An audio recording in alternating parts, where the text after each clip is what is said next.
Dandadan Season 2, Episode 7 is here, and we've got plenty of friendship drama coming up. From peak friend energy to a new friendship possibly cracking apart. Get ready for heart-melting sweetness, a dance with the devil, explorations of strength, and these flying bobbleheads. All this and more on this week's Dandadan. But first, welcome friends! I'm Merlin with a Y, a certain famous wizard's less talented but more attractive cousin, and I want to talk about these trolls, and them making Momo's job that much harder, just for shits and giggles. Muko and what's-her-name are just the best. This is peak friend energy. The way they tease Momo with her barely keeping it together. I'd probably do the same thing if my best friend worked a job like this, and I'd expect him to do the same to me. Meanwhile, Okarun is completely dissociating. He looks like he got shell shock.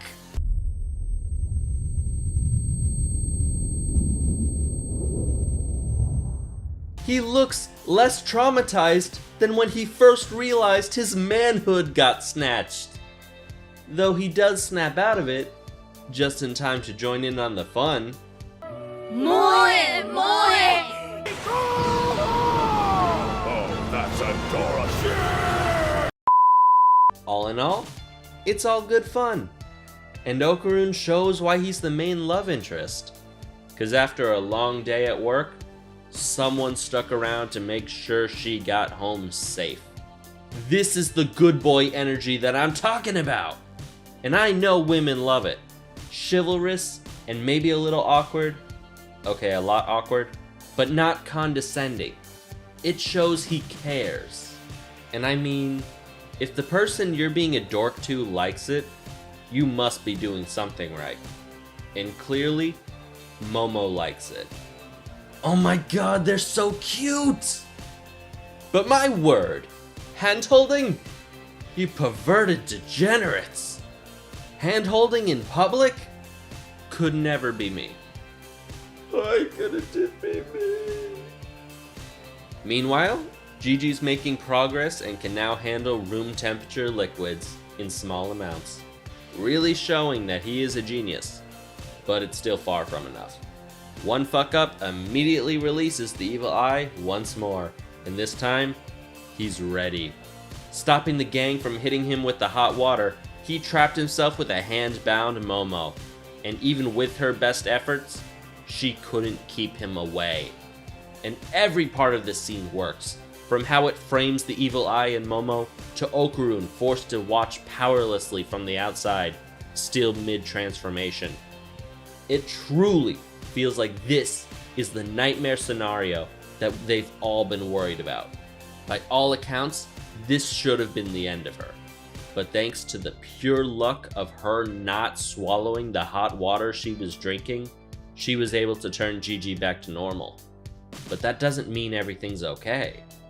Jiji and Okarun have really come a long way. They've grown to be good friends, and not just love rivals. But this threw a wrench in things.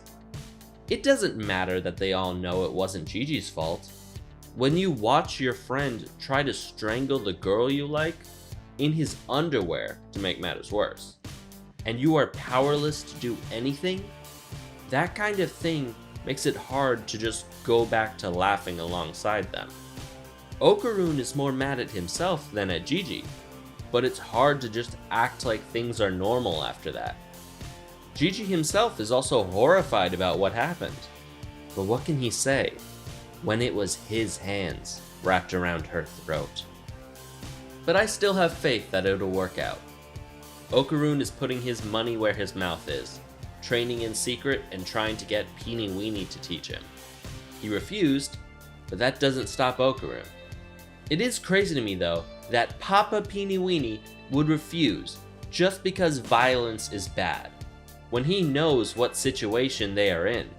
But at least Okarun is still trying, even if learning how to punch from a manga is probably not the most efficient way to learn that. And Turbo Granny certainly has some thoughts. That being that learning how to punch and getting strong are two different things. which is true, but I still think it's a useful skill to have.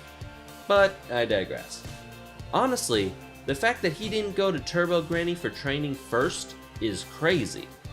I mean, she literally is the original holder of the powers he uses. She's the All Might to his Deku. I hate that comparison, but you know what I mean. Then again, I guess I'd find it hard to willingly talk to something that said,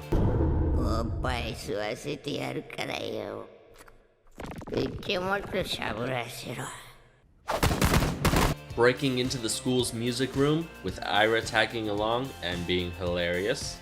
Turbo Granny gives a lesson on tempo. Okarun is too straightforward. He does 2 movements when the evil eye would do 4. And the best way to learn about rhythm and tempo is with a musician. So, who better to teach Okarun than some of the all-time greats? Now get ready for one of the craziest, most creatively rocking fights in all of anime. Next time on Dandadan. Overall, this was a great episode, and I can't wait for next week. Thank you so much for watching till the end. Please like, comment your thoughts, and subscribe. I'm looking to cover each episode of Dandadan Season 2 as it comes out, and I hope you'll join me for the ride. Or at least check out some of my other videos. You might find something you'll like. I'm Merlin with a Y, and thank you for listening to this old man ramble.